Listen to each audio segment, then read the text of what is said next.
Hello guys, আসসালামু আলাইকুম। কি অবস্থা সবার? আশা করি সবাই অনেক অনেক ভালো আছো।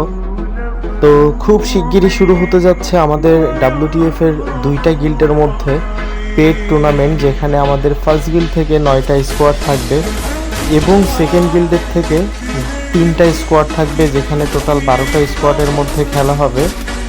তো এখানে 3টা ম্যাচ খেলা হবে আর 3টা ম্যাচ মিলে পয়েন্ট যোগ করে উইনার স্কোয়াড সিলেক্ট করা হবে। তো এখানে মেন পয়েন্টটা হচ্ছে, যারা যারা গিল্ডে আসতে চাও, বিশেষ করে টুর্নামেন্ট খেলতে চাও, তো অবশ্যই কমেন্ট বক্সে জানাইতে পারো। আমাদের গিল্ডে 2 থেকে 3টা স্কোয়াডে প্লেয়ার নেওয়া হচ্ছে। তো যারা ই স্পোর্টস খেলার জন্য আগ্রহী, যারা টুর্নামেন্ট গিল্ডে ঢুকতে চাও, অ্যাক্টিভ গিল্ডে ঢুকতে চাও, ব্যবহার ভালো পাবা এরকম গিল্ডে ঢুকতে চাও, অবশ্যই কমেন্ট বক্সে জানাইতে পারো। অনেক সুন্দর গিল্ড, এতটুকু বলতে পারি। যারা যারা আসতে চাও কমেন্ট করো।